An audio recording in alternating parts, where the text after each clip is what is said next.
예수님과 바리새인들 그리고 사두개인과 서기관들 사이에 논쟁이 계속되고 있었습니다. 오늘은 서기관들이 예수님께 영적이면서 또 성경적인 질문을 던지고 논쟁을 거는 내용입니다.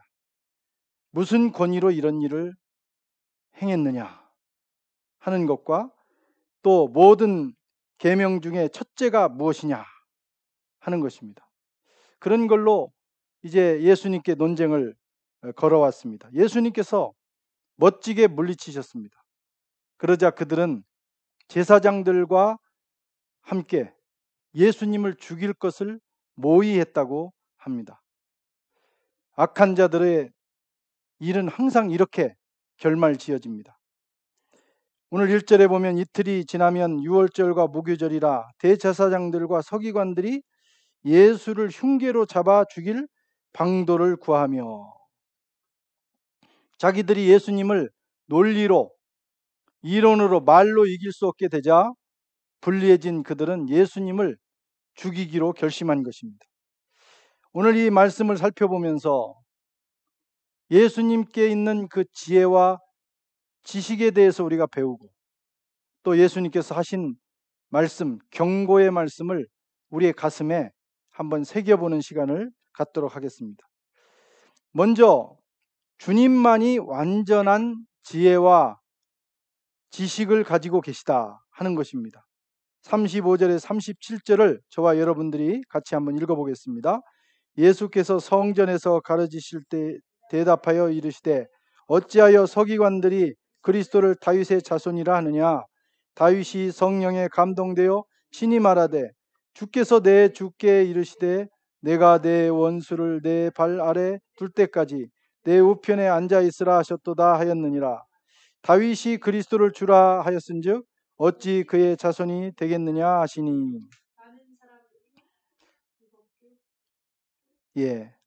예수님의 지혜와 지식은 완전합니다. 예수님의 지혜와 지식은 완전체입니다. 왜냐하면 모든 지혜와 지식의 근원 되신 분이기 때문에, 또 처음과 마지막 알파와 오메가가 되시기 때문에 예수님은 완전한 지혜와 지식을 가지고 있습니다. 그러나 사람은 그렇지 않아요. 사람의 지혜는 항상 부분적이고 협소하고 왜곡되기 쉽습니다.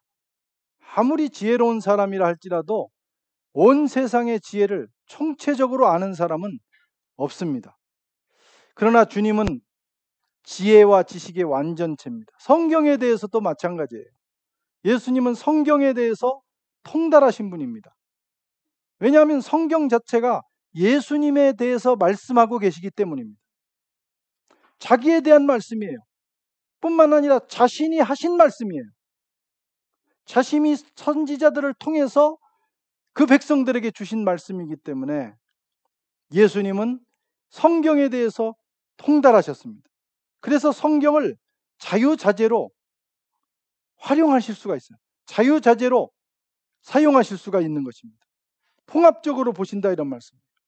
물론 서기관들, 오늘 본문에 나오는 이 서기관들도 성경 박사들입니다. 그들은 당시 유대 사회의 지성인들이죠. 율법을 필사하고 연구하고 그것을 전달하고 가르치는 유대 사회에서 최고의 지성인 집단이 바로 이 서기관들입니다. 그들은 그리스도에 대해서 전문가들이에요. 그리스도가 누구며 그리스도께서 메시아가 언제 오실 것인가에 대해서 연구하는 사람들이에요. 메시아가 오신다면 그는 어떤 모습으로 하고 있을까? 연구하는 당대의 최고의 지성인들, 신앙에 대한 최고의 지성인들이 바로 이 서기관들입니다. 그러나 그들은 완전하지는 않았어요. 그들이 아무리 뛰어난 지성인들이라 할지라도, 성경을 잘 안다 할지라도, 메시아의 전문가라고 할지라도 10%는 부족한 것입니다. 완전한 지식은 없었어요. 그 증거가 성경에 나타납니다. 진짜 메시아가 오셨는데 오히려 그들은 주님을 알아보지 못했어요. 그들 대신에 메시아에 대한 전문성이 없었던 민초들, 일반 백성들은 예수님을 알아보고 예수님을 믿고 예수님을 따랐습니다. 그러나 지식적으로 무장하고 뛰어났던 이 서기관들과 성경 박사들은 오히려 주님을 따르지 않았을 뿐만 아니라 주님을 배척하고 또 후에는 주님과 그를 따른 이들을 박해하는 무리들로 존재했습니다. 여러분, 이것이 그들의 학식과 지혜의 한계입니다. 지금도 마찬가지예요. 공부를 많이 하고 지성이 열리면 하나님 나라와 하나님의 복음, 예수 그리스도, 이 진리에 대해서 가까워져야 하는 것이 이치인데 오히려 그렇지를 않습니다. 가방끈이 길고 공부를 많이 한 지성인일수록 그것이 장애물이 돼요. 영적으로 주님을 알아가는데, 하나님을 알아가는데, 하나님이 지으신 세상을 바라보면서 하나님을 탐구하는 일에 장애물이 되고 있다, 이런 말씀이에요. 왜냐하면 부분적인 지식을 습득하고 있기 때문입니다. 그리고 생각하기를 내가 다 안다, 내가 최고다, 내가 아는 지식이 완전하다, 이렇게 생각하는 거예요. 우리말에도 선무당이 사람 잡는다는 말이 있어요. 섣부른 지식이 생명의 길을 가로막고 있는 것입니다. 저와 여러분의 모습은 어떤 것입니까? 만약에 우리 마음속에 우리가 가지고 있는 지식이 나를 교만한 상태로 이끌었다면, 그것 때문에 내가 교만해졌다면, 그래서 하나님이 없다고 말하게 됐다면 우리의 지식의 지혜의 궁극적인 목표가 잘못되어 있는 거예요. 이루지 못한 것입니다. 어리석은 자가 된 것입니다. 시편 14편 1절에 보면 어리석은 자는 그 마음에 이르기를 하나님이 없다 하는도다. 어리석은 자, 교만한 자, 지식을 얻으나 그것이 생명의 진리를 향하지 않는 자, 그런 자를 성경은 나무라고 있습니다. 이런 사람은 공부를 하고 지식을 축적하면 할수록 하나님을 등지게 돼요. 하나님 없는 삶을 추구하게 됩니다.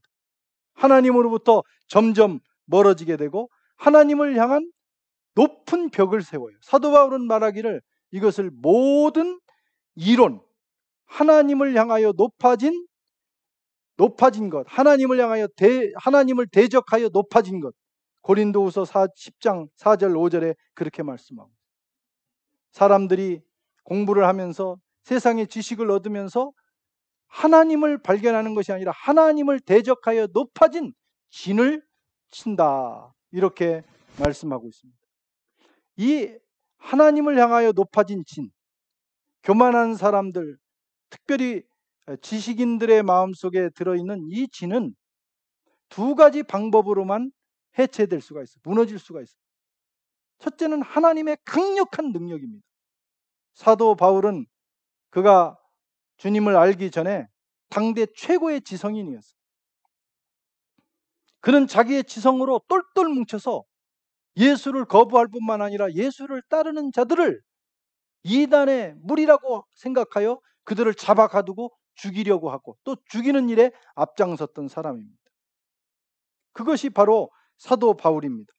그런데 그가 다메섹으로 가다가 하나님의 강력한 역사, 하나님의 강력한 빛이 그에게 임했고 그는 말에서 떨어졌고 눈이 머는 장애인이 되고, 그리고 나서야 그는 비로소 주님의 음성을 듣고 나서야 그는 비로소 그 마음속에 있던 그 교만, 지성으로 인하여 생긴 그 교만의 진이 무너지게 되었고 그는 하나님을 알고 주님 앞에 무릎을 꿇게 된 것입니다.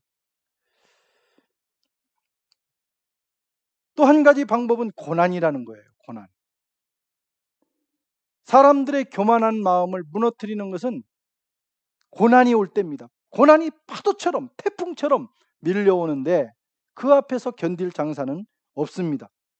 죽을 병에 걸리거나 생사를 오가는 순간이 되거나 인생의 허물을 느끼고 인생의 벼랑 끝에 서거나 또는 큰 사고를 당해서 지금 생사를 알 수 없는 그런 지경에 이르거나 그럴 때 그럴 때 우리 마음에 있는 그 담이, 그 견고한 진이 무너지게 되는 것입니다. 그리고 나서 겸손하게 되고 본질을 보는 눈이 열리게 되는 것입니다. 여러분, 처음부터 이러면 얼마나 좋겠어요. 우리가 공부하면서 우리가 살아가면서 내 지식은 부족한 것이다. 인간이라는 건 본래 그렇다. 내가 세상 걸 다 알 수 없다. 박사라 할지라도 내가 아는 부분, 내가 전공하는 분야에서만 그래도 조금 안다 라고 하는 겸손한 마음을 가지고 우리가 학문을 대하고 지식을 습득하면 그 사람은 좋은 길이 열립니다. 우선 마음이 겸손해지고 그런 사람은 하나님을 구하게 되고 또 세계를 보는 새로운 눈이 열리게 되는 거예요. 겸손한 마음으로 세상을 탐구하는 사람은 결국은 하나님을 발견하게 되는 것입니다. 성 어거스틴은 공부를 많이 한 사람이에요. 당대의 최고의 수사학자였어요. 많은 책을 읽었어요. 탁월한 머리를 가졌어요. 그런데 그는 늘 진리에 대한 그 탐구, 하나님을 알아가고 싶은, 진리를 더 잘 알고 싶은 그런 욕구가 있었어요. 그는 겸손하게 그 길을 찾았습니다. 그는 나중에 이렇게 고백합니다.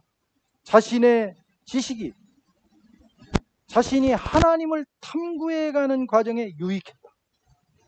고백록에서 이렇게 말합니다. 나는 그때 플라톤주의자들의 책을 읽고 비분리적인 진리를 추구해야 한다는 것을 알았습니다.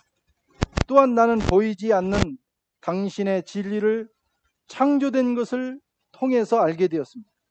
하지만 그때 마치 전문가인 것처럼 내가 짓거리기는 했으나 우리 구주이신 그리스도 안에서 당신의 길을 찾지 않았다면 나의 지식은 통달의 길이 되기보다는 멸망의 길이 되었을 것입니다. 이 어거스틴은 신플라톤주의의 주의자들의 그 전문가였어요. 그는 그 철학을 하면서 그 철학을 하는 과정을 통해서 보통 철학을 하다 보면 또 신앙을 버리는 경우가 많습니다. 그런데 어거스틴은 그 철학을 하면서 그 철학의 과정에서 한 단계 하나님 앞으로 나아가는, 이 세상의 것만 존재하는 것이 아니라 영적인 세계도 존재한다 하는 것을 그는 알게 됐어요. 그리고 나서 이제 비로소 주님의 깊은 세계로 그는 들어가게 됩니다. 이런 마음으로, 이런 진리를 탐구하는 겸손한 마음을 가지고 우리가 공부를 하게 되면 정말 그 끝에서 우리는 살아계신 하나님을 만나게 되는 것입니다.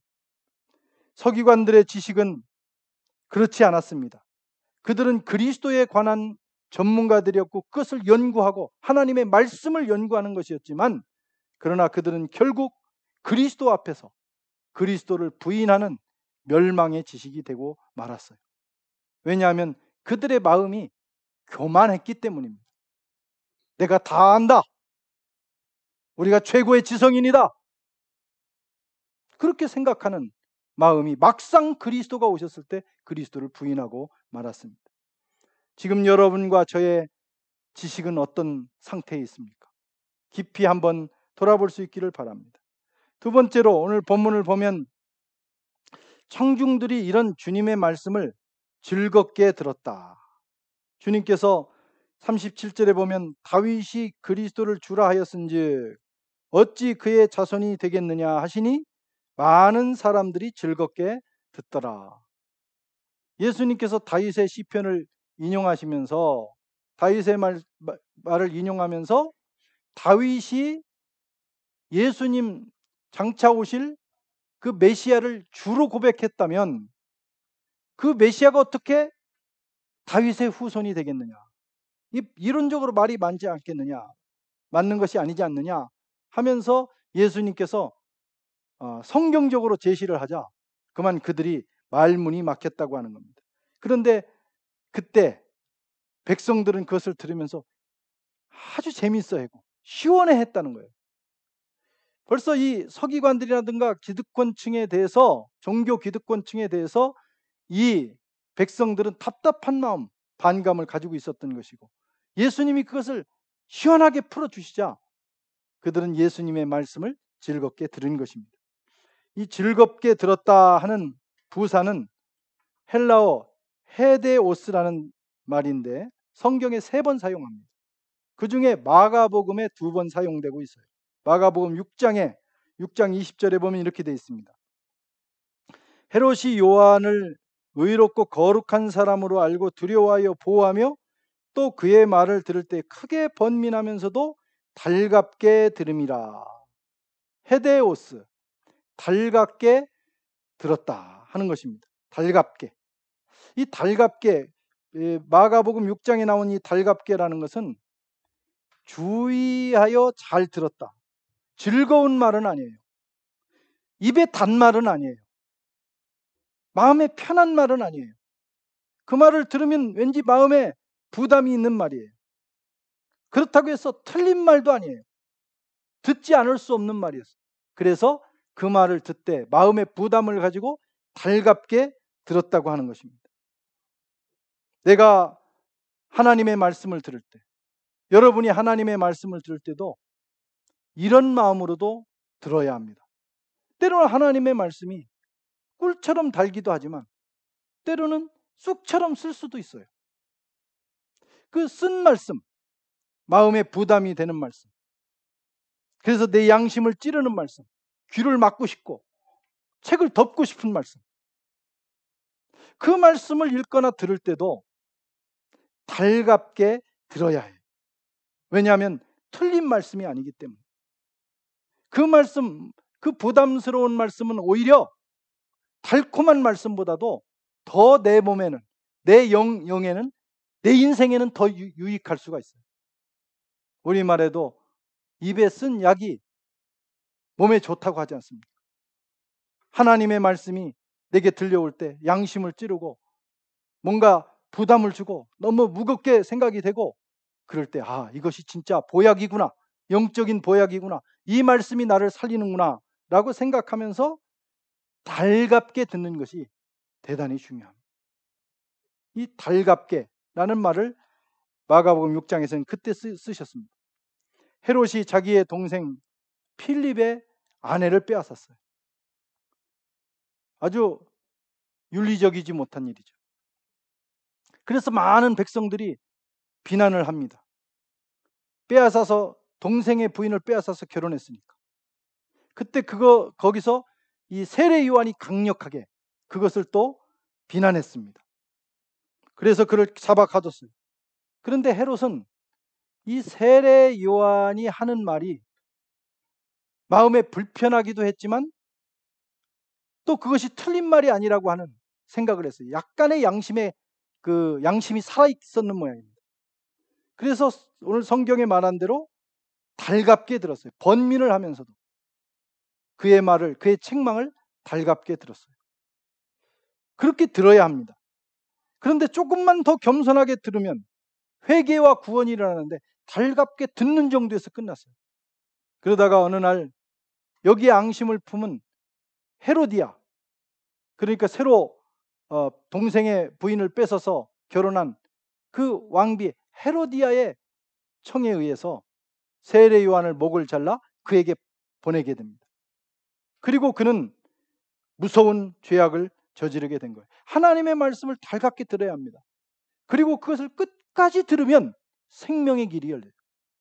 회개의 길, 치유의 길, 구원의 길이 열립니다. 저와 여러분들에게 하나님이 부담스러운 말씀을 하실 때 그 말씀을 달갑게 듣는 지혜가 있기를 축원합니다. 헤데오스, 달갑게 들으면 좋다 이런 말씀. 오늘 본문에는 이 똑같은 헤데오스인데 조금 다른 의미로 쓰여졌어요. 즐거이 들었다. 달갑게 하고는 조금 다른 겁니다. 주님의 말씀이 그들의 마음을 기쁘게 하고 그들의 마음을 시원하게 해서 그들은 즐거운 마음으로 들었어요. 하나님의 말씀은 때로는 많은 시간, 많은 부분 이렇게 즐거운 말씀입니다. 그 말씀이 얼마나 달고 오묘한지 그 말씀을 들으면 마음의 기쁨과 즐거움을 일으키고 환희를 일으키고 주님을 사랑하고 진리를 사모하는 사람들의 마음속에 놀라운 내면의 역사를 일으키는 것이 하나님의 말씀. 그래서 시편 기자는 이렇게 고백합니다. 여호와의 교훈은 정직하여 마음을 기쁘게 하고 여호와의 계명은 순결하여 눈을 밝게 하시는도다. 주의 말씀의 맛이 내게 어찌 그리 단지요? 내 입의 꿀보다 더 다니이다. 하나님의 말씀은 때로는 이렇게 달고 꿀보다 더 단 신묘막직한 오묘한 그런 맛을 가지고 있습니다. 저와 여러분들에게 이런 역사가 있기를 바랍니다. 우리가 하나님의 말씀을 처음에 맛볼 때는 이런 맛을 느끼지 못합니다. 그러나 조금씩 더 말씀의 깊이를 알아가게 되면 하나님의 말씀이 참 깊고 놀랍다. 그 말씀이 더 사모해지고 그 말씀이 꿀처럼 달고 그 말씀을 묵상하지 않고는 견딜 수 없는 그런 상태에 이르게 됩니다. 이런 삶을 살아간다면 우리는 얼마나 복된 사람들이겠어요. 지금 예수님 주위에 모여있던 제자들과 사람들은 그 주님의 말씀의 달콤함을 경험하고 있었습니다. 세 번째로 주님은 서기관들을 삼가라고 경고하셨습니다. 38절 39절 같이 읽겠습니다. 예수께서 가르치실 때에 이르시되 긴 옷을 입고 다니는 것과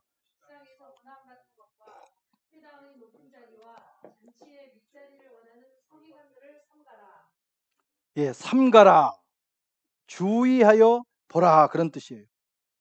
어떻게 해요? 불조심하듯이 꺼진 불도 다시 보듯이 조심하여 살피라. 왜 그렇습니까? 위험한 사람들.